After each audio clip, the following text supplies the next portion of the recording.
Usually I would yell, but I yelled already and it didn't go. Okay, couple things. Facebook still beat it, but I will. Yeah, I'll fix it in post. Okay, so bear with it. Okay, the audio is the important part, and then like tonight you can go and like see it on landscape mode. Okay, I'm here with my who? I'm trying to explain. My brother from a Swedish Mother, Nick. Where? Yeah, what's up, Bill? Nothing much, Nick. It's been a while, man. Yeah, a lot of things going on. So actually what I'm doing today, I really want to do a deep dive in Nick's career, so you guys all know. He's actually started playing a lot more in town and stuff. So it's Kelly O'Neill's last night from 1 to 3 a.m. He's doing the back to the late night stuff. With BQ, Brett Chimabuko singing.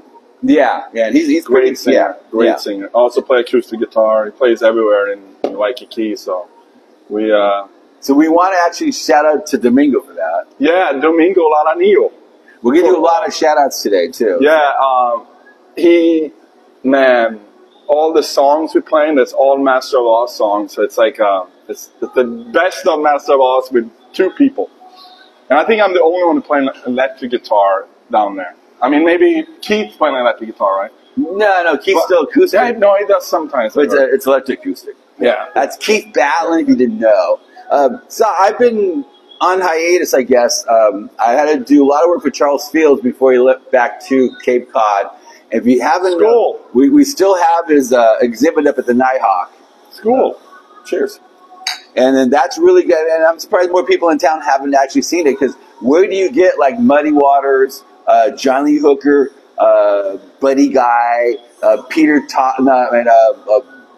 Bunny Whaler, a bunch of these great people on the wall that one guy photographed. But anyway, Nick was very elegant and showed up with that. Thank you. Yeah. That was the reunion, and we met. What's his name? We had. I got a text message here if you want to see it.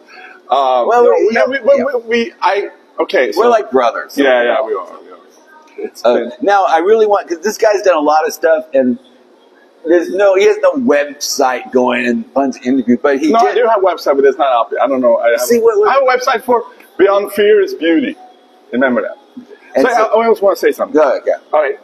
I want to thank somebody that, my love of my life, Jill, my girlfriend, and her kids, for your endless support, and I couldn't have done anything of this without you. I love you. Jag älskar dig. That was I love you in Swedish. Yeah. Mitt livs kärlek. Love of my life. Swedish people. Yeah. All right. Because you moved to New York, right? Was it New York? Was it VOX? Yeah, okay. You want to start from the beginning a little bit? Okay, start from the beginning. So I was not born in the United States. I've been in 32 years, right? So, did the accent give it away? I was born in Sweden, in a town called Vimmerby. There's probably snow on the ground still, right? They finally got the snow off. I think it snowed in May. But anyway, so I grew up in Vimmerby, and I grew up with a dad who to this day plays accordion. He used to play violin too. So he always played around the house. And I just told you, when we're on the way here, that there's a big poster of Elvis Presley when you walk up California Picture Kitchen down in Waikiki, right? And that is weird because my dad had that album, like the vinyl, and here I am in Hawaii. It's crazy. Blue Hawaii. Blue Hawaii, yeah. So, I mean, I didn't grow up with, Elvis is probably one of the best singers I ever heard, I think. So much emotion, but... Yeah, Elvis is everywhere. Yeah. But my big thing, I think, growing up was Kiss and Deep Purple. Very good. Yeah. Gary Moore. Especially Kiss for Ace Frehley and Richie Blackmore. Yeah. And people now is coming to understand Blackmore. People are praising Blackmore. Yeah. He was the black sheep of the family. Sorry, Ronnie. I think because he was an arrogant little snot. Yeah. And then, not to be, you guys deep dive on this stuff, but most of you guys understand Blackmore. He's like the most prolific guitar player.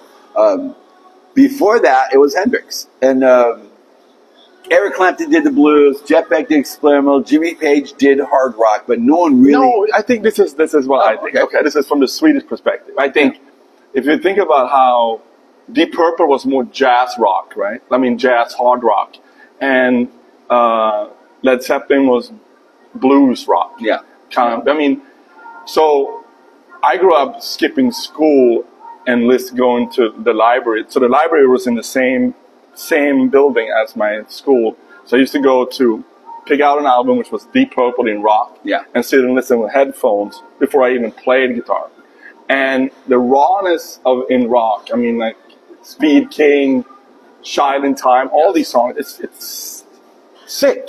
Yeah, it's so raw. Yeah, it's like it's all live, you know. Basically, they had like 4 channels back then. Yeah, you know, when you're recording things like that. No, but the funny thing is too, because I had the great pleasure, I think the only one outside of Sweden, to photograph Yngwie, John Norm, and Jonas Johansson. Jonas, right? Jonas? No. Who's the guy from Silver Mountain? Sorry. Oh, yeah. Jonas Hansson. Jonas Hansson. Yeah, great guitar players, man. I was the only one, and those are the 3 Swedish trilogy of guitar players at the time. I mean, they're all responsible for something. Yeah. John Norm's an amazing guitar player. The first 3 Europe albums are just... Yeah, even the new stuff. Yeah, and then the solo albums are crazy. Yeah. And then we can't talk about Yngwie. Yngwie, like, lit the world on fire kind of thing for a lot of stuff. Because, I mean, but people don't understand with Yngwie, he's got an amazing vibrato and tone. Yes. Everybody thinks it's a speed, but that speed wouldn't be anything without that vibrato and tone. Which and then how many people in the early 2000s actually did an album with a Japanese symphony or whatever? Yeah. Uno Bendicourt. Sorry, Uno. You know, I mean, nobody. You know, nobody on Roth. No, who did it? Uli may have done something with, but of his generation, though. Of Yngwie's generation, right? Yeah. The Satriani, no. The Steve Vai, no. And it's funny thing, they... I probably did.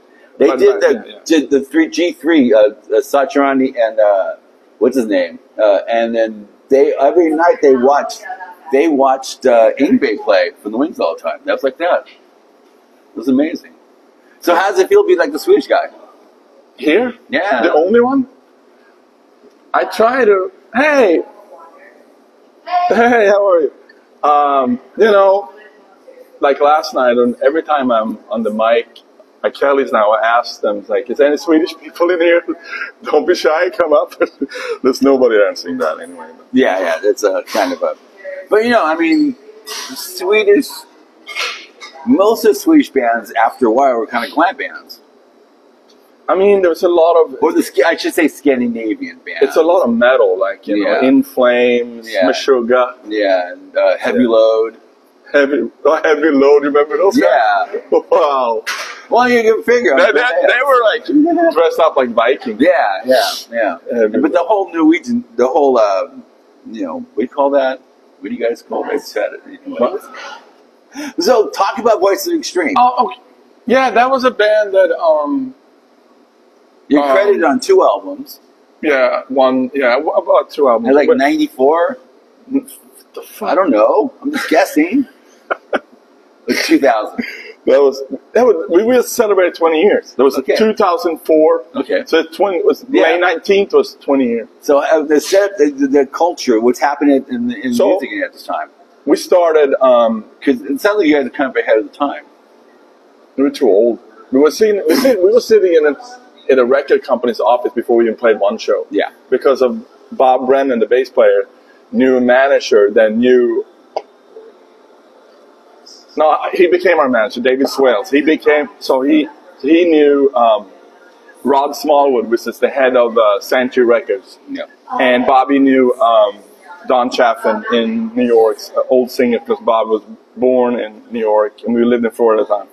And I remember he came over, and he said, this Don Chaffin had this drummer we can play with in New York. His name is John Macaluso. I said, we're going. And that was in May of 2004. Because I've been listening to John Mac since, TNT, Realized Fantasies. Yeah. And then he played with Yngwie, and we met him at an Yngwie Malmsteen show. The first time I ever met Bobby, I met John at the same time in 2000, and then we ended up playing together in 2004. So it's a lot of weird coincidence, whatever, or fate, or universe, right? Yeah. Yeah. So so we headed up there, and we had Danny Spitz from Anthrax. At the time, I didn't play any guitar. He produced the first album, and like when I was a kid, I used to break into my brother's bedroom to listen to Anthrax, like like his tapes was that Among the Living, and all those, I'm the Law, all that. So it's just weird, a lot of weird shit, And Nico McBrain, I met at a party in Boca Raton from Iron Maiden, right? Yeah, no. I'm just embellishing your story. Okay, so Nico's from Iron Maiden. Yeah, Boca Raton, it's in Florida. So I met him through Bobby. He was the one who said to Bobby, I think you should start a band with this guy Nick. I heard he's really great guitar. And then Bobby was like, I don't want to play with Swedish guys. It probably sound like English. Yeah. And the first thing he said, man, I really love your bendings, before he even said anything about my songwriting. Because I love to bend notes because of Gary Moore, John Sykes, all those guys. Because it's all about vibrato and tone. That's the flash comes, whatever, right? So going back, before we moved to New York, Bobby asked me to, actually at that party when I met Nico, the Jimmy Page walked in too. It was like a Rolling Stone photographer, Robin Kaplan, I think her name was. She passed away, but she had a party there, and so I was waiting for Clint Eastwood to show up. So the weirdest thing for me is that I was not a big Jimmy Page fan, really, because I mean, Led Zeppelin didn't make it in Sweden.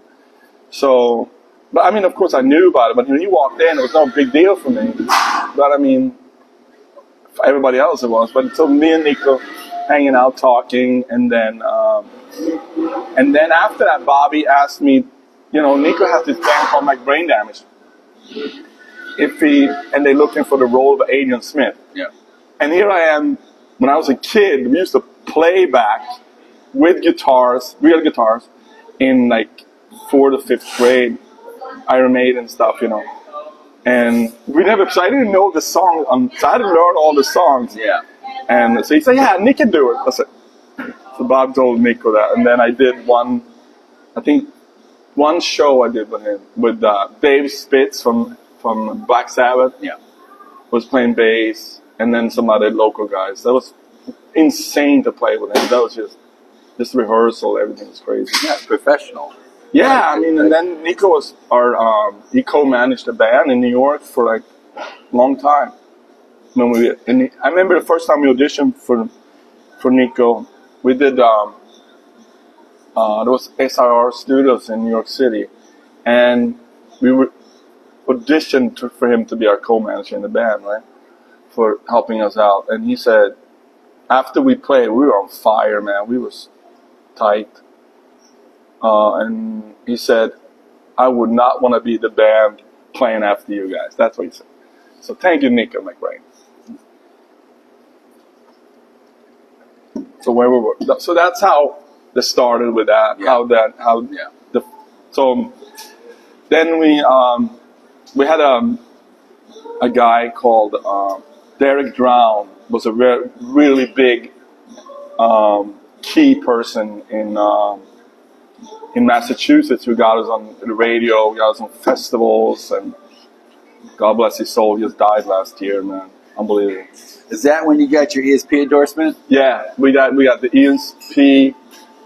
I got Diodario still from Steve Lodemeyer. Thank you, Steve. And and what else did we got? Bobby was a machine, man, to get stuff for us. Yeah. So we had the LTD, ESP. I think I had 10 of them or something, 10 or 12 endorsements. Yeah, we got 2 free guitars a year. But we were so poor, so we used to hawk. We used to pawn them all the time, man. Just to get so we can. That was bad, man. I remember we lived in tents, me and Bobby. And one time I got home from somewhere. I opened the zipper and said, "Honey, I'm home." Yeah, that was a good one. When did you get your Les Paul? Les Paul, 1996. Because that's pretty legendary. Yeah, that guitar has been, that's the only guitar. I have one more Les Paul, but this is my workhorse. I mean, it looks like it. I bought it for $400 from my friend Chris in Florida, and it was like right out of a pawn shop. It's brand new. Yeah, but the best ones are pawn shop. Yeah. If you haven't seen his Les Paul, I photographed it extensively with him. It's just a great. Les Pauls have to be beaten up, and somehow the neck has to be broken. Someplace the headstock has to be broken, or else it doesn't sound good. And somehow you break a Les Paul and it sounds better. So and Chris Davis out in Chris and Willie out in BR Fret Shop. They put when I started playing Master of Oz. We decided let's just do stainless steel frets, which is that's not normal on the Les Paul guitar, right? Like Gibson overall. But so we did it 2016, and there is not one dent in there. And I've been playing But you don't play slide. How many shows have I played in Master of Oz? Thousands of hours. And it's still good. Because most people, I mean, people I know who have Les Pauls or more than one, they'll use that for the slide guitar a lot of times, for the sustain. And they change their frets a lot. I mean, it's good though. I mean, you don't use like finger all the time like that, so it's good. So and I want to give a shout out to my buddy in New York, Mike Freeman, also who designed this Beyond Fearless Beauty, and the Squeeze of Hawaii, Cedric, and all those guys over there for hooking me up with T-shirt. Show me your arm then. Go ahead. Oh, this is that's the original. That's the original from OG Libra.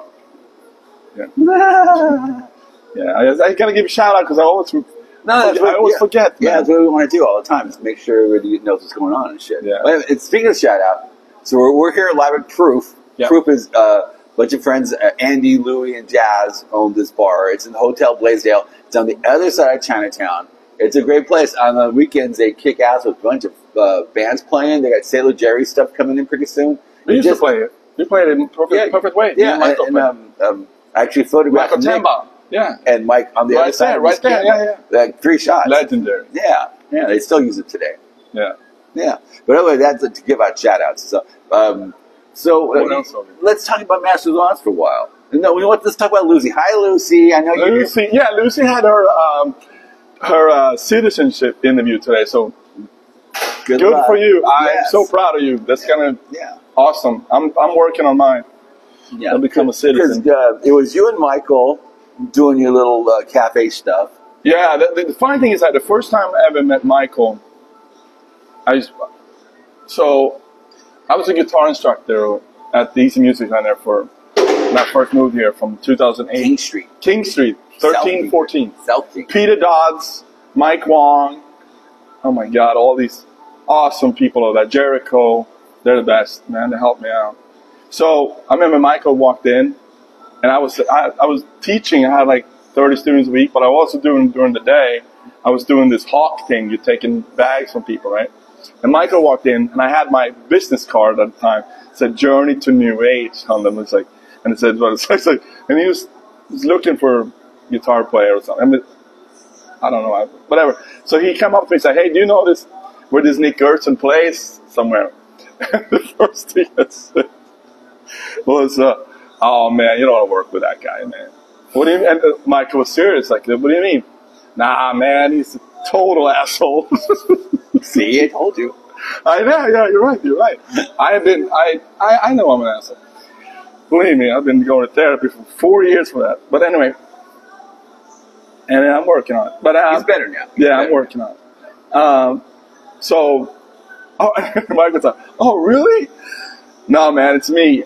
And then we started talking. And then, because you're doing like little places like the health COVID. That's where I met Brett the first time too. Brett Shimabuko. He came in when we were doing the first gig. There's a little health bar on Montserrat. Yeah. And a lot of people get to start there or played there. I mean, like yeah, I played with Lucy there. Yeah, John Cruz, McConnell, a lot of people. They played that too. Yeah, it's on the wall there. You walk in, people play there. Yeah, Johnny, a lot of people. Yeah. It's a little college health bar kind of. We were not good enough to get on that wall.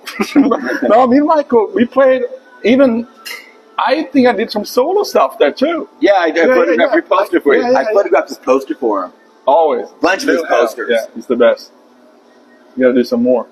Yeah, I got some ideas. Yeah, but the main thing is, like, so you and Michael have this great dichotomy, because he does one thing, you do one thing. Yeah, he's what is it called? It's called Celtic slack key guitar, and he's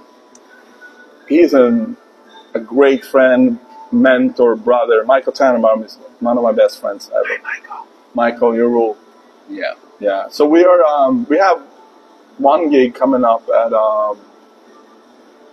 what is it? Aloha Art Festival in North Shore, June 30th, Sunday. That's a big festival. At 1 p.m. Yeah. You were playing there for a long time. Say it again. Look into the camera. Aloha Art Festival, Sunday, June 30th at 1 p.m. Shop. I should be out by now. Yeah. But a lot of people play that tune too. I mean, Tavana got kind of discovered there. There are a lot of people. Yeah. Then how did Lucy Lynch get into that mix? I think Lucy did some stuff with Michael. They were doing some like I don't know. They have some like get-togethers or something when I first moved back, and they were playing some music. And then I remember I auditioned for them. We did a gig at how was that? Kailua, at the place called was that Moon something? It's some place. Is it Brew? Morning Brew. I don't know if it's there anymore. But so then we started playing. Mm-hmm.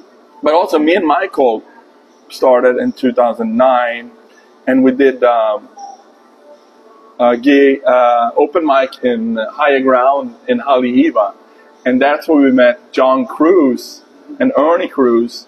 And I remember standing outside, and so, you guys have a name for your duo? He said to me. John said that. John Cruz. And no, we don't know. We were thinking about the Northerns, something Northerns. And he said, I don't know, man. I feel like it's like a perfect wave. And he did this with his hand. I was like, that's the name, Michael. The perfect wave. And that was it. So thank you, John Cruz. Appreciate it. If you guys in mainland know John Cruz, pull up the first Blues Traveler album. The only song without a harmonica he wrote. Wow. Yeah. All my friends are famous. Yeah. Yeah, he spent a lot of time. Including you. So I'm not famous. I'm just Galeo. When I saw you today, I said, he's famous. And then because you and Lucy and Michael, all of a sudden you guys had a band. Yeah, we had you did a lot of stuff. Yeah. Blake on bass. Yeah. And Domingo playing drums. Yeah, Domingo playing drums. You guys did a lot of stuff. Yeah, we did Blue Note. We did Doris Duke Theater. Yeah, we did a lot of stuff. You guys, that lineup recorded an album, right? We recorded a live EP, and then we did with Pierre Grill, I remember, and then we did an EP with Pierre Grill too. Yeah, alive. Yeah. That was cool. You guys know Pierre Grill's the producer in town. And he's the guy who very eclectic. And Taimani, if you know anybody, Taimani only records with him. But do you know I did stuff with Daniel, but Daniel Gillard with my solo album. But Pierre Grill is amazing. He's one of those guys that his ears are and he's funny, man. He's great. Yeah. Because he did a lot of producing on. He did Marty Friedman stuff when he was here. Did he? Yeah, he did. When he had his band Hawaii. Yeah. He recorded. He's got album of them. Okay. He did them in his. I think they did it in his apartment. He double bass in his apartment. He said, "What's it?" Yeah. Marty and I go back a long way. Dude, Marty Friedman is one of the. And he is the most. The new album, man, it's amazing. I just came out with a new album called Drama. Amazing. But his picking style is different. Yeah. The way he holds his pick and stuff. Great tone, great. Yeah. I got him in Megadeth. Yeah, I remember you said Yeah, that. yeah. Thank you, Bob Melbadian. Hope you know. Yeah, I remember he passed, right? Yeah, Bob passed last year. Yeah. It's been 2 years now. Oh goodness. Wow. Yeah. Yeah. We Bob became friends on Facebook a little bit. Yeah, I know. Bob is cool. Yeah, it's really cool. And so you got a lot of mileage out in Lucy. That's kind of cool. Yeah, you guys are everywhere. And then the COVID shit happened. Yeah. So that, and same thing with Master of Oz. We did. Okay, first of all, there's a place on Lure Street in Waikiki called Kelly O'Neill's. Kelly O'Neill's. I was there last night. It was an Irish 1 bar. to 3 a.m. Yeah, and it's open till who knows when. And there's always been a hotbed for bands to play there, and weekends were crazy. You guys didn't play on weekends, but they always had, Tavana would play Rumfire, and then run over and open up Kelly's. And it was always nonstop. And then these guys would play 5 nights a week, right? Yeah. And you would play like 8 hours straight kind of thing. 9 p.m. to 3:20, 3:30. Yeah, and you guys would barely stop. Yeah, I remember the first month I played with them. We had a 4-hour set. And I told him, I gotta piss, man. He just looked at the tip jar, and it was like people were inside. It's like he just kept playing. Yeah. and so I guess I was just you owe that to Mike Piranha. Yeah, the Piranha brothers would like play nonstop because they noticed once they stopped playing, people left. Yeah. That's how they started. Remember we were talking to Bill, right? The owner of Kelly. Yeah. That was so it's a long tradition, and that the only thing, did you guys open up for anybody? Who? Masters, yeah. No. Yeah, because usually you get those bands like the White Jacket, Elton's band, or whatever. Yeah, but we didn't have any originals, So it's like I wanted to write originals for them, but there was just nobody wanted. Nobody wanted to work on anything because we worked so much. We didn't want to see each other after we were playing. You guys made bank though. Yeah, I heard. Domingo told me that Master of Oz in 10 years they made $1 million. Yeah. But I did 5 years with them. Yeah. And I'm so grateful and humble for that because that was that's where I really, it's like the Eddie Van Halen I was talking about. He was talking about all these whiskey gigs they did. They did 5-6 hours a night. Beatles did the same thing and all, Yeah. It increases your chops. Yeah. The thing about the bands on this island, some of them they play constantly, and you can't stand in front of an audience and not get good. Yeah. I mean, you learn your craft, your fingers bleed, you learn what the audience and stuff. Some of these guys are great, and some of these guys are actually breaking, like Ron Artis is out there in the universe now. Tavana too. Tavana's going on tour. Yeah, and then they got Mike Tavana is one of my really great friends, for you too, but also I don't know about big inspiration. Yeah. Because I remember when I first got back here. Yeah. And we went down to see him at O'Toole's, right? Oh, yeah. O'Toole's. Yeah. And I had my guitar. I just came from lessons. Yeah. I met at the bus stop there. That's another bus stop story. Yeah. But we walked down there, and he had me sit in with him. Yeah. And I was like, he always inspired me to go play. Tavana. Yeah, where are you? You need to be here sooner or later. Yeah. There's not too many people that haven't got to sit over here, so it's fun. He's the best. Yeah. It's just getting better and better. Yeah, it's good. So what do we? Okay, let's do the Nick Gertsson band. Yeah. And so you're in the pandemic. You're writing songs. When did you think you could do an album? My solo album. Yeah, that was just the solo album came out of Matt Lynch, Lucy's husband, who also has been helping me so much, man. I mean, there's some stuff in works right now that I can't really talk about, but anyway. He was saying to me, it's like, man, you should do a solo album. It's like, and then he had Daniel Gillard so we went. And at the time, if you don't remember, when the lockdown happened, I started doing improvisation over meditation music. Like, I picked the song, the long song, and I didn't know the key, and I found the key as soon as I started playing. So it was very therapeutic to me. And so I did that, and then I started writing instrumental music. Yeah. And then I had a few ideas, and then I took some old stuff. So I had like 6 songs that came out. even a song called "Rising" from 1996. I put on there. Well, that your first solo album is supposed to be, go through the box, figure out what's going on, put it up there. Yeah. And even like your fourth album, you're like, oh yeah, we have this track from like 1940 or something like that. Yeah, no, it's always that. But But it was, and then I got really good reviews, and I sent it to Ron Bumblefoot. You know that guy? Yeah. From he's been very supportive to me, and Sons of Apollo and all that. Yeah, Sons of Apollo, Guns N' Roses, the new band for whom God's destroy.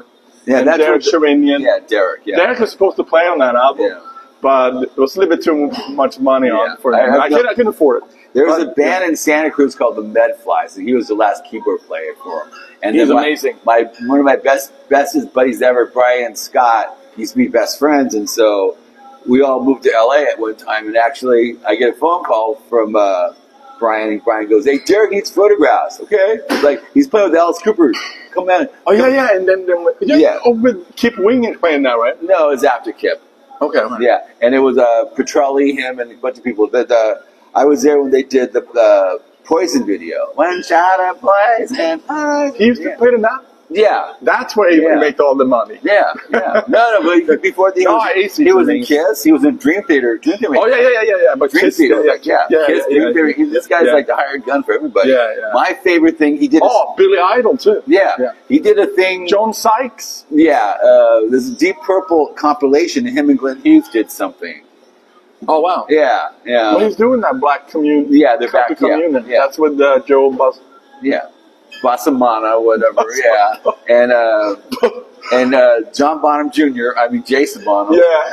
Glenn Hughes. Yeah, and they're I think it's a great dude. Glenn Hughes is just getting better and better singing. Yeah, because Deep Purple. When I knew Glenn, he was still using, and then we kept in touch, and he finally got clean. So I never. I mean, I guess towards the end of his abuse, but he was always a great guy. My first interview was with Glenn Hughes. Wow. As a young buck. Yeah, my buddy Josh Janowski. Is like, and he's just so. It's cool. And the cool thing is, when John and I did the magazine, John had this. We all knew about music all the way through, and there's a couple of things like we were talking to Glenn Hughes in the interview, and John is the trump card. John threw out like. Towards the end, we wanted to, like, and how did it feel working with Tommy Bolin? Because Tommy was kind of lost at that time. No one remembered Tommy Bolin in the early 80s. Oh, yeah. Is that when Richard Bachman went to Rainbow? Yeah, went back to Rainbow. He was in Rainbow, but like, he was still, Richard Bachman was still in Rainbow. He was doing like Joe Lynn Turner shit. Yeah. Street of Dreams and all that crap. Yeah. But it was funny because we talked to Glenn, and all of a sudden, Glenn went from like to like really being our friend, Tommy Bolin kind of thing, and like 3 or 4 years later, I've been in good terms with David Coverdale for a while, and then we're interviewing David probably for the last time in our tenure, and we're up in some high skyscraper overlooking Universal City or whatever, and then David's being all the rock star, and John goes, "And how was it work with Tommy Bolin?" All of a sudden, and he was our best friend after that. It's like Tommy Bolin. Because Tommy was this legendary guy that no one knew of. Yeah. Only the elites, like Nikki Sixx, and I was really and all of a sudden, then you talk to people at a certain level, and you know what they know. All of a sudden, you're friends. Yeah. And so that was like one of those experiences still like today. Wow. Yeah. I never got into. I heard about the name. Tommy's kind of funky. Yeah. There's actually an album with Billy Cobham called Spectres, and the first song. Eddie ripped off for Hopper Teacher. That's Billy Cobham. Oh yeah. The drum lick all the way through, and then of course Tommy replaced Joe Walsh in the James Gang. Did 2 amazing albums. Wow. And then he replaced Black Wind Deep Purple. Wow. Yeah. So that's pretty. Then he did 2 heavy shoes. Yeah. That's some heavy. And he's on tour with Jeff Beck and dies of a heroin overdose. Wow. Yeah. That's the way to go. No. At 25 kind of thing, So, but that's, when you were a kid. Like a history lesson here. When you're a kid in the 70s, you read album covers, and that's all. You don't have the internet or anything. Yeah. You have, like, maybe Saturday Night with Don Kirshner's rock concert or whatever. Well, do you remember, like, when you were a kid, right? Like, when I was, like, when the vinyls were out more, and And think about how when you used to like just put headphones on, turn all the lights off in the room, and then listen. Yeah. That's kind of a meditation because you're in your environment of nothing, right? Yeah. And that's how I think music helped me the most in my childhood, you know. It's an escape. Escape, You can actually listen to this, and then you picked the album cover up, and you looked at it. Yeah. You're laying down, and then all of a sudden you go, we can find clues in this. And certain people, at the end of the groove, they would write little messages. There'd always be messages someplace. Aerosmith would have or then you got really elite. The Columbia records, you'd always find the white label promos because they were elite kind of thing. There's always something going on, you know. And then when CDs came out, it kind of sterilized everything. Yeah. Until Tool came out, Tool always put messages in. Really? Yeah. So there's the first Full-Leg album. I'm reading it. It's like, and the cow photograph. There's no cow photograph. And I look at the jewel case, and I notice usually where the CD sits, it's all white. It's like black. And, oh my fucking God! I opened up. There's a cow looking at its ass. Thank you, Maynard. But that at least you were able to. Now you don't. You know, you buy MP3s. I love MP3s, guys, but you don't get that whole the other thing, the looking at the album cover, staring at it, looking through the vinyl, all that stuff. Yeah, you don't get that anymore. You're kind of like that far removed from everything. Yeah, and Kiss always had like stickers or masks or the love gun. Or all kinds of shit. Yeah, no, Kiss was amazing. You know, I think until 1980, maybe 1990, it was Kiss was everybody's favorite band, or the first band, and then all of a sudden it was like Metallica. Yeah. Because you had to be. I mean, I think Hammett's a great guitar player. He fits the band. The last album was amazing. You know, they know their limits. They stay in them and stuff like that. Yeah. You know, not to take with Mustaine because Mustaine's my buddy, but you know, to be in a band that fucking sell at stadiums everywhere all the time. And like I said before, they played in Germany, in Munich. They played in pouring rain. I don't know how they do it, but they played Master of Puppets, and I was like, how the hell do you play? And I mean, the guitar neck was wet and everything. How the? Yeah. Unbelievable. Yeah. I mean, they do things. They've always done things for the fans. Yeah. Okay, reminder, okay, so Facebook won't let me go landscape, and I'll fix it in post. That's my new T-shirt. I'll fix it in post. I'll make some. Guys buy T-shirts online. Yeah, go to Squeeze Hawaii. What's Squeeze Hawaii? I don't know. Cedric. Good. Yeah. Oh yeah. Squeeze Play Hawaii. Yeah, that's another person. Cedric, Sadie. I need you here, man. Yeah, sooner or later. And even he hooked me up with a guy called Lance Motogaba. He has a radio station. Now, and he put my song "Give It Time" last Sunday at 8 a.m. Cool. So thank you, mahalo. Now let's talk about the live album. Let's do the first the Beyond Fearless Beauty. Okay. Which Mike Fremantle, who do all my cover arts and everything. He's amazing. Mahalo, thank you so much. And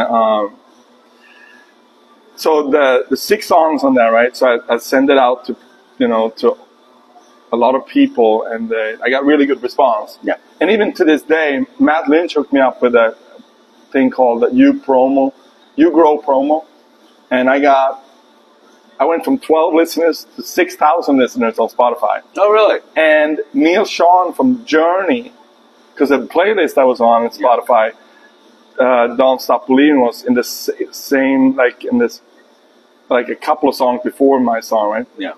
And I tagged Neil Sean, and he reposted my story.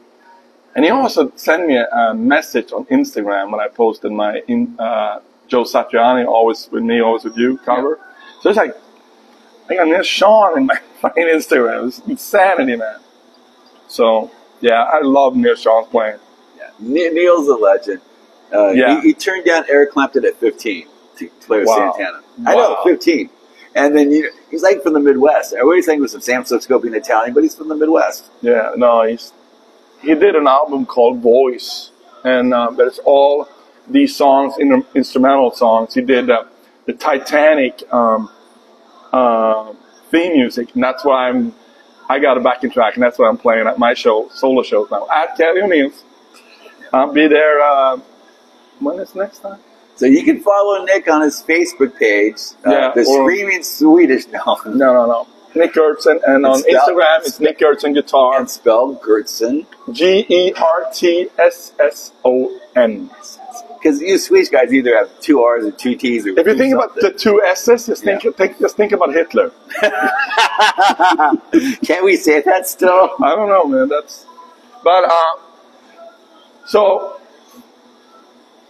I want to talk about my trip to Sweden. Oh yeah. So I went home to Sweden. I haven't seen my family in Sweet home, 2016. Yes.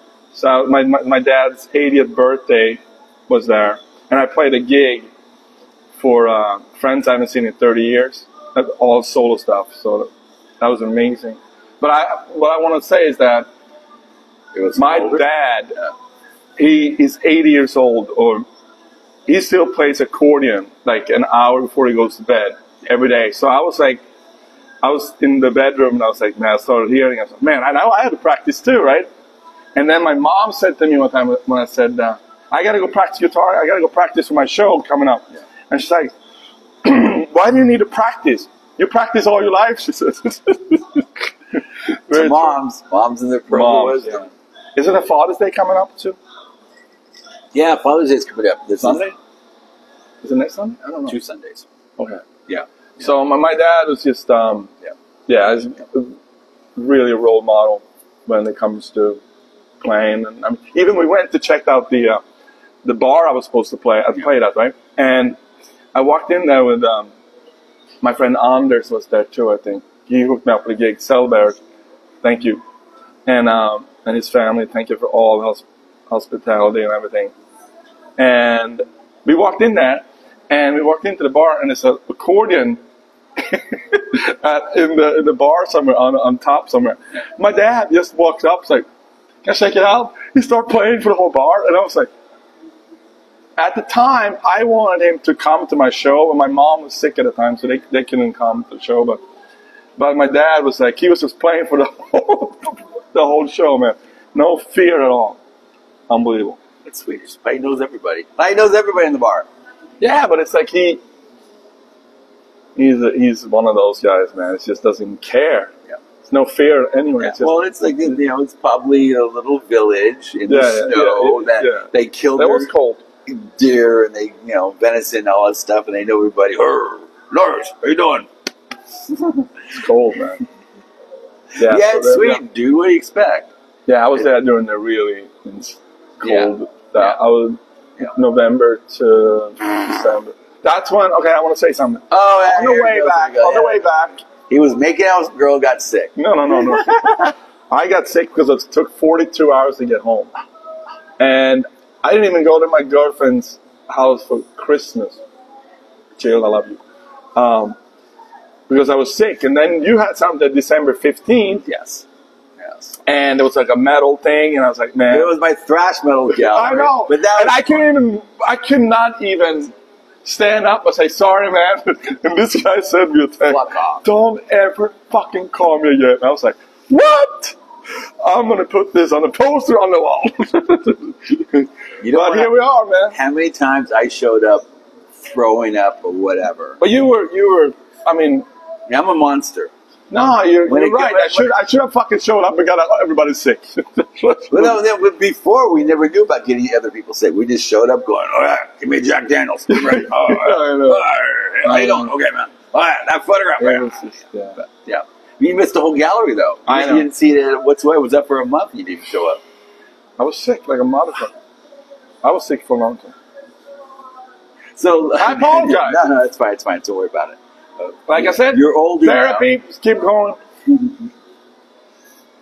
Yeah, how's that working out? I mean, this is. I've been going to therapy since 2020. This is really serious issue right now. Right before the some pandemic. People, I have the gift of having a mother and father that whatever I did, as long as I did it to my best, they were fine with it.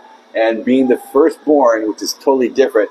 And so I was always able to do what I wanted to, and even now today, but that's a rare exception. Having two parents that totally And then the other people, like second or third child or whatever, they end up with issues. Something they don't get accepted, they don't feel they get the love, there's envious or whatever. And this is a very serious thing. Yeah, it's I know what it's from because I was a middle child, right? So I'm always looking for approval. My little brother was always the genius, and then the bigger brother was like, he was even worse than me. So my dad got in, I think it was 2017, he got into a really, really bad depression. And this stems from that he grew up with no dad.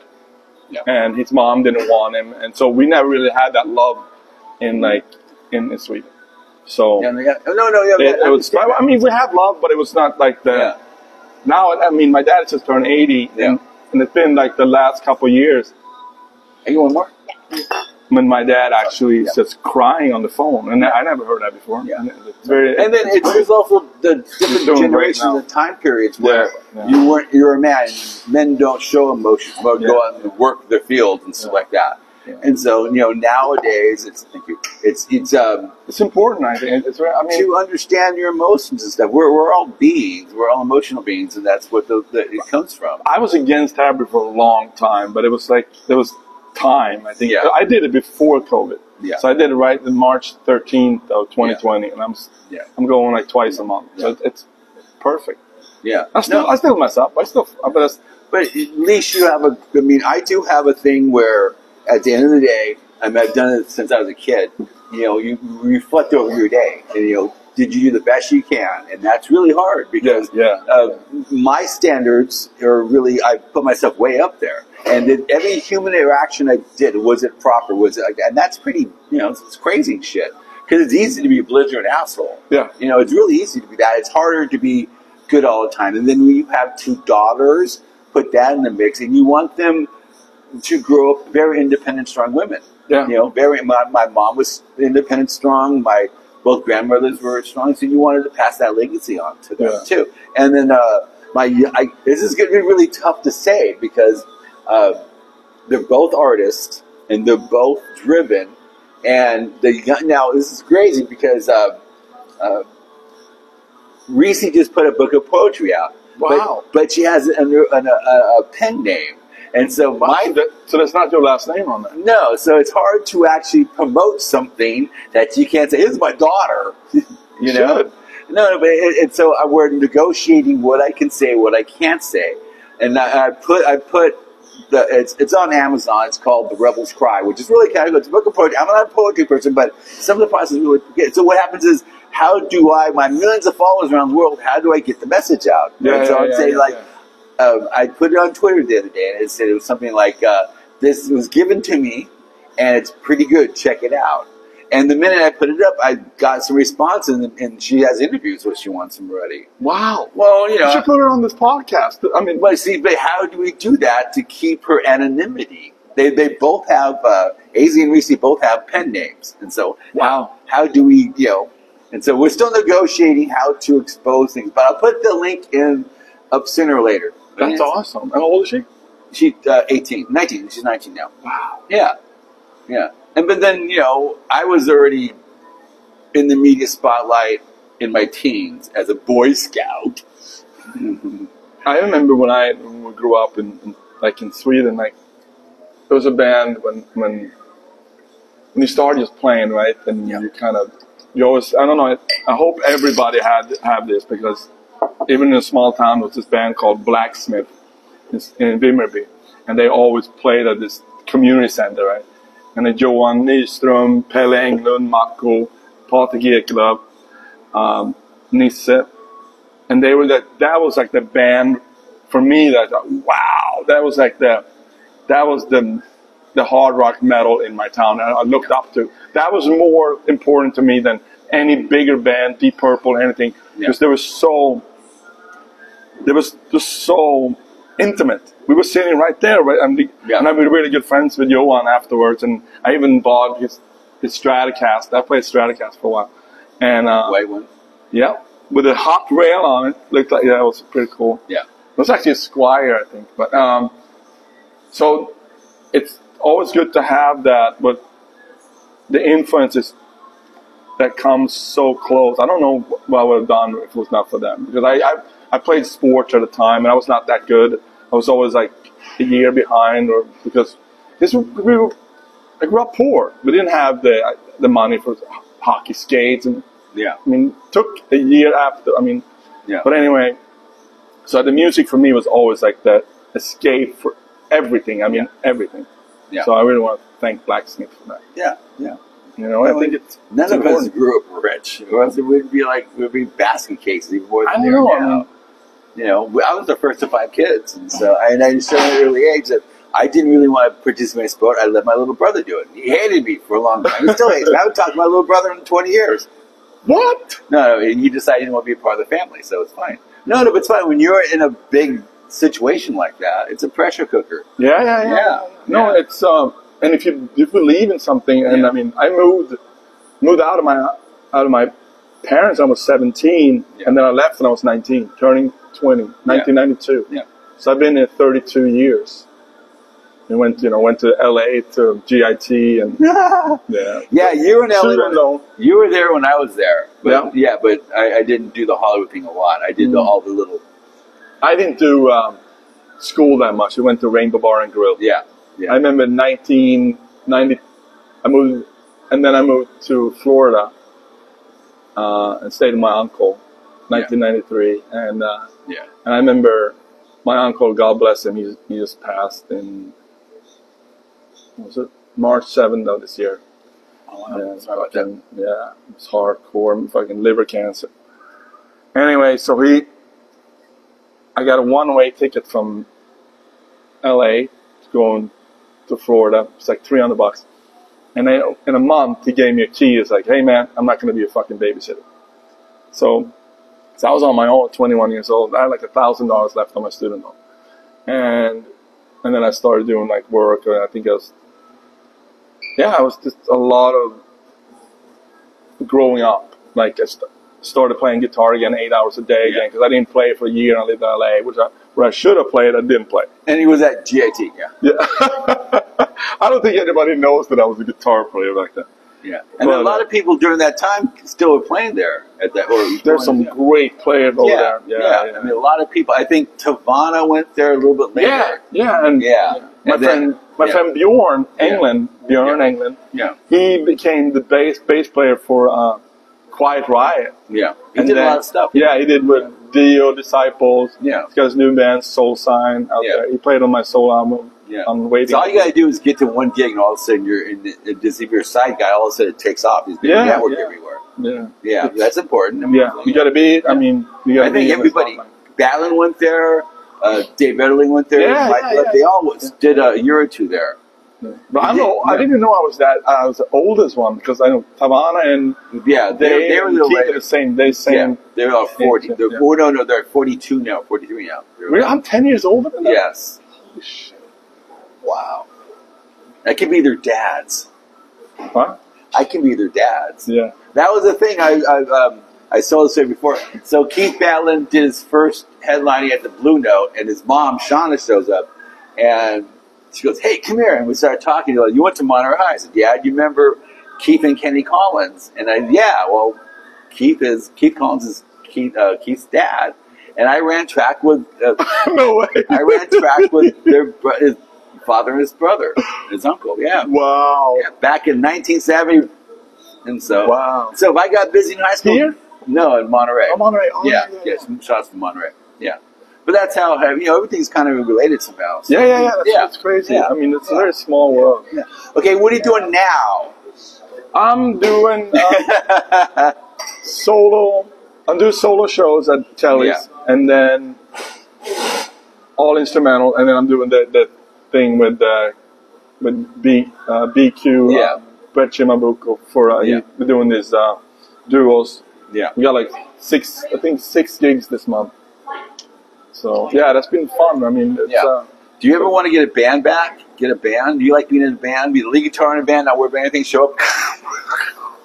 Maybe. I don't. Yeah, I have something in works, but it's a little under the radar right now. Trying to find a drummer here. Yeah, I do have I'm talking to a drummer called, what's his name? That one you hooked me up with. Cody. Yeah, Cody. We were talking a little bit, but we haven't met yet. Yeah. And then Harrison, we're trying to do something again. I don't know if Cody will be able to, because he's pretty intense. I know Harrison doesn't handle him.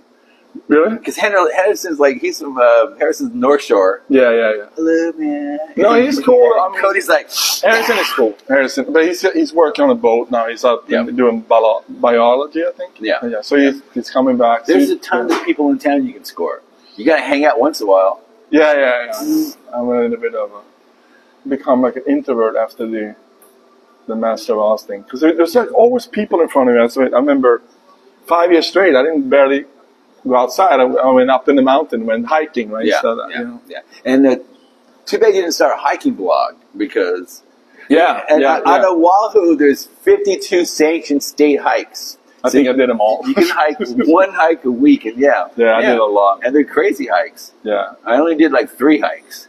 I just did my birthday hike. I did my neighbor. We did the Kawau Crater. Yeah. It's in like 6 hours. It's in and even like when you say that you do Kawau Crater, people like even Hawaiians like, man, you're one of us now, because that's like a hike that a lot of people don't do. Yeah. There's a lot of easy ones and hard ones, but as long as you stay on the trail and don't be stupid. Yeah. No, that's a crazy one. That's windy. Yeah. Up there. Because I've been some, above Nuana Falls, you keep on going, and it's like, it's just like this much room to walk on. That's some sick ones. Yeah. When I was a kid, it'd be no problem. I hiked everywhere as a kid, but when you get older, it's like... Yeah, this is worth it. Yeah. But you feel good when you accomplish that. When you come home and you're like so tired you can't even stand up. That's a good one. I was still having kids at that time. Okay, I'll make dinner for you. Okay. What? Toast and cheese sandwiches? No problem. Hey, they make sandwiches. Yeah, what else going on with you? Me, too. I'm gonna be in the latest. I'm gonna be in an issue of Rolling Stone with Metallica, of course, Metallica.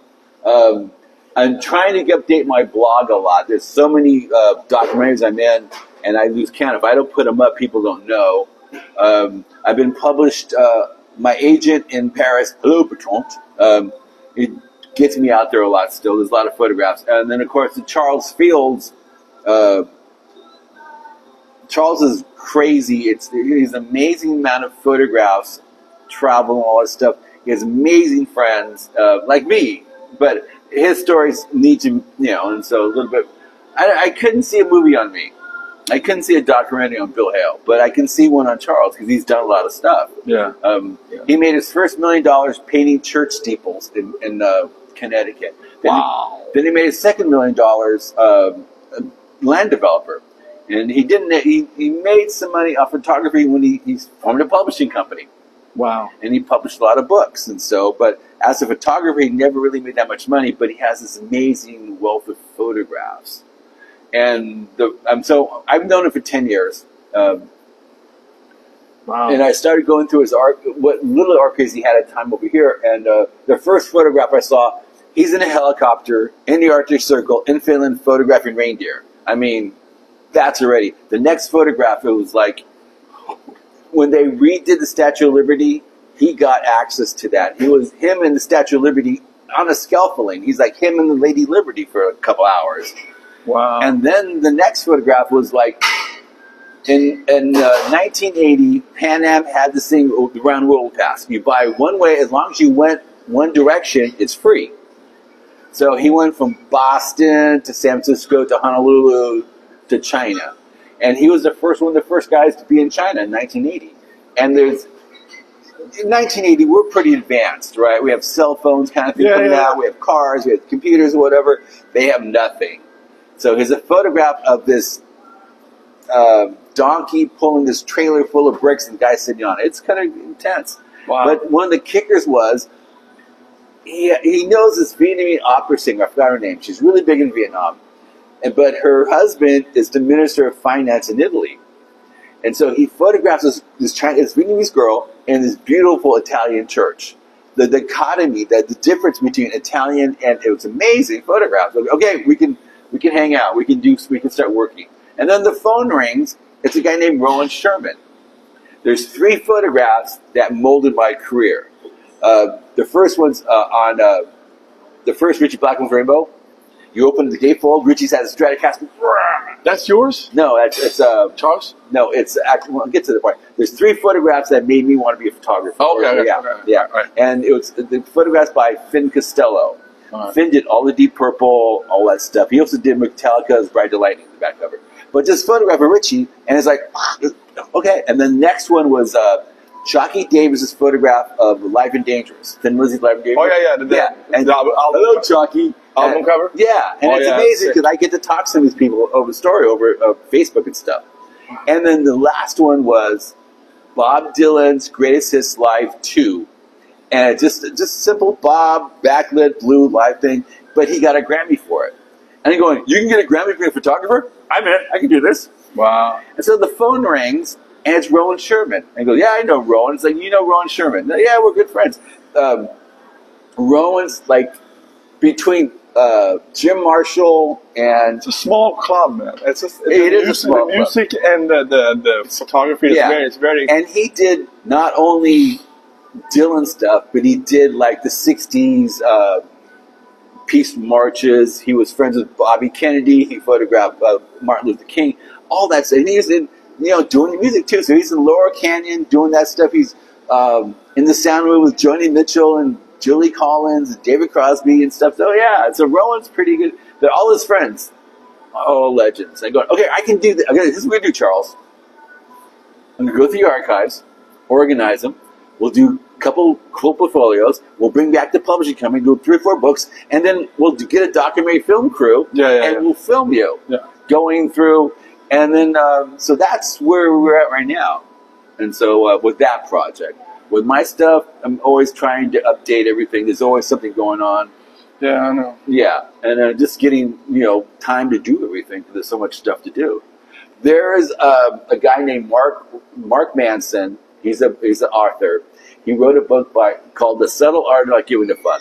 The Subtle Art, and it's a bestseller in New York. I remember like 3 years ago, I get an email from him, like, I really like your Megadeth photographs. Okay, it's like, I want to use them. All right. And then his people showed up, send me stuff like that. And he pays me tons of money, right? And I forget about it. And so, like, last year, my buddy Brian, he made Brian Glover. He's a crazy guy. He lives in the Philippines now. And he goes, like, I just saw your photographs in a movie called The Subtle, I hope you got paid. Like, I went through my records. Yeah, and I rented it. It's great fucking documentary. But towards the end, it's about how... What is it? Who? With who? Yeah, it's a guy named Mark Manson. What happens is his book was about how people care too much about the outside stuff and not caring too much about themselves. Yeah. And then towards the end of the movie, he's like, let's take Dave Mustaine. Whoa. And it's like, for 10 minutes, nothing but my photographs. And I'm laughing. I mean, I'm on, and this guy's a big documentary. So and it's like, and I got paid a lot of money for it. But it's like, his thing was Dave cared too much about Metallica and not enough about Megadeth. He's always worried about what Metallica's doing, which is kind of true. Because he started it. I mean, but he... And then I go, okay. And then I go... But he did his own way, though, man. I mean, I didn't know, because there is some stuff on YouTube. Yeah. This is all the riffs that Mustaine wrote on Kill 'Em All and Ride Lightning. Yeah. That's a lot. Yeah. He's getting a lot of money. Yeah. That's why he made all the money, but... I mean, he made money there, but of course, Megadeth. But I mean, but I think what was cool about, I didn't like him in the beginning, but the more and more I listen to Dave Mustaine, he's such he's doing his own way. Yeah. Everything is his own way, and No, I was there from the beginning of Metallica, so it was like Dave invented thrash guitar. I think he was so floored when he got fired. He thought it was brotherhood. I think his heart broke. Except for Lars and Ron. No, Lars' mom and dad divorced anyway. So except for Ron was the only one who has a stable family. James's parents disappeared. Dave's dad was an alcoholic. They had to move. So they're broken homes. And so you find a bunch of boys or kids your age. You're a gang. And so, and then what happens was when they got Cliff in the band, I noticed that the power shifted. It was Dave and Cliff. they read music, they understood music. Yeah. So Dave Mustaine read music?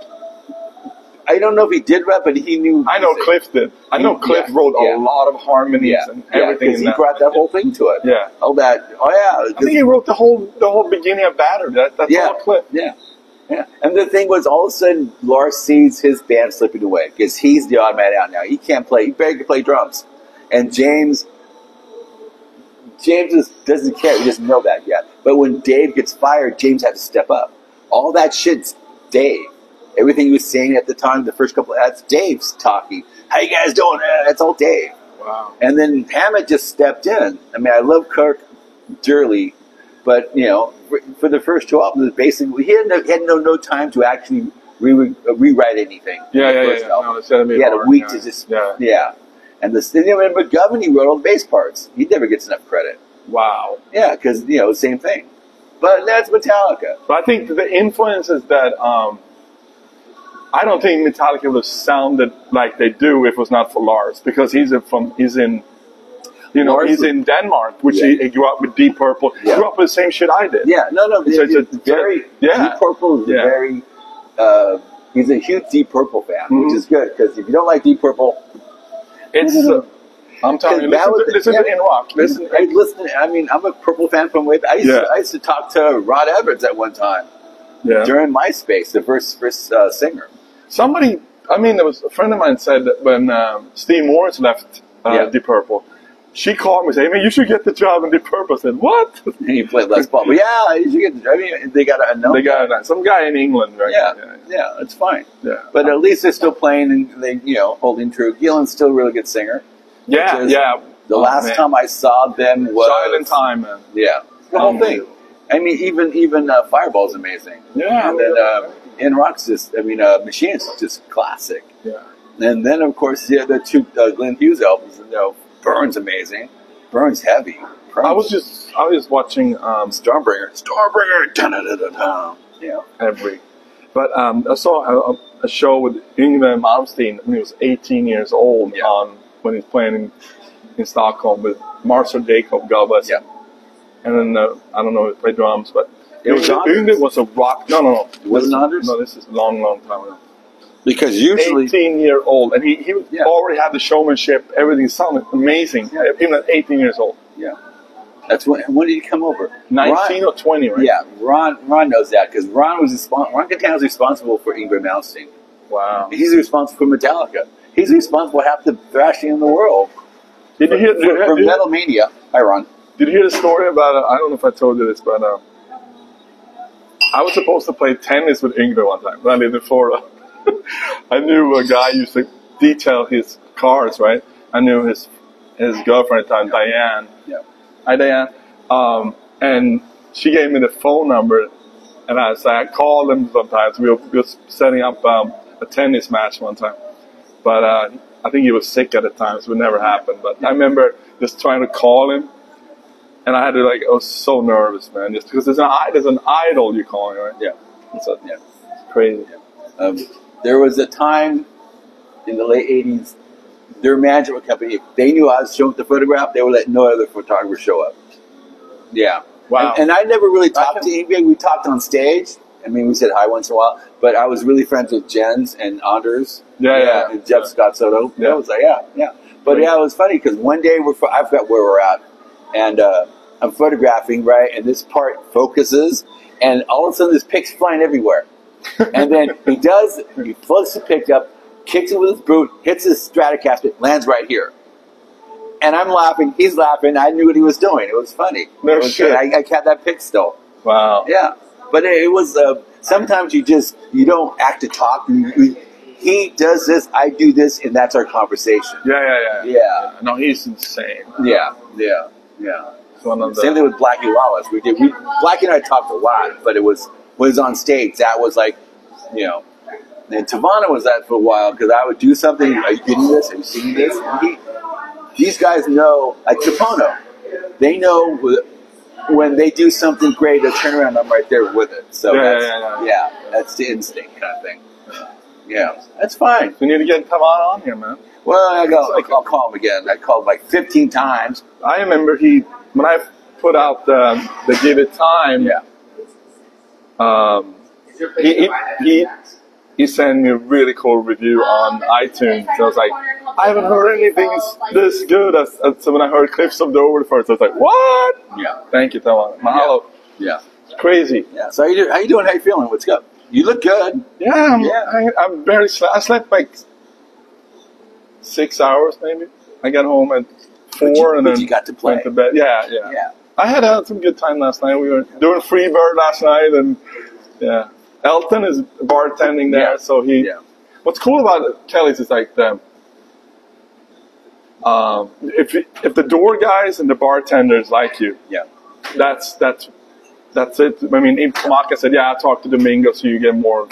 So he gave me another Tuesday now, so we have 6 gigs this month. Yeah. So it's like 1 o'clock in the morning, Kelly's 1 to 3.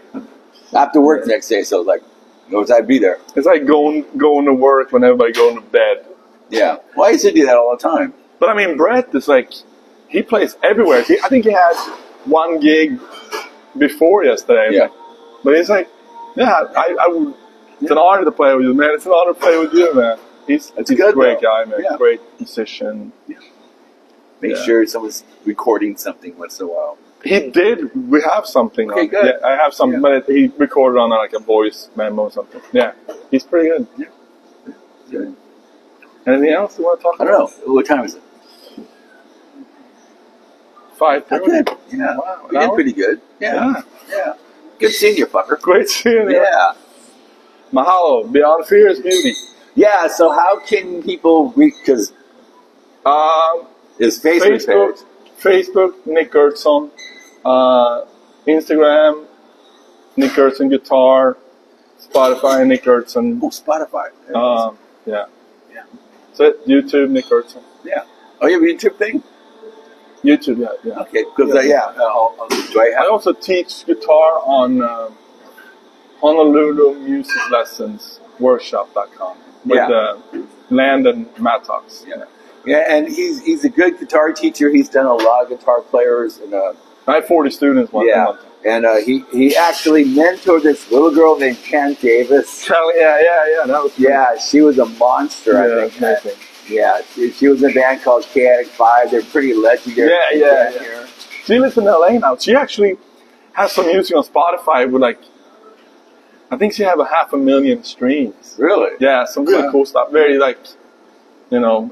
she sings now pretty good. Yeah. I see her dad once in a while. Yeah. They're still in about something like that. I would see him on a battle. I was like, hey, where are you living at now, man? Shit. Dude, well, thank you. Yeah. Mahalo. Thank you. Yeah. And like I said, I'll fix it so later on tonight it'll be the proper landscape.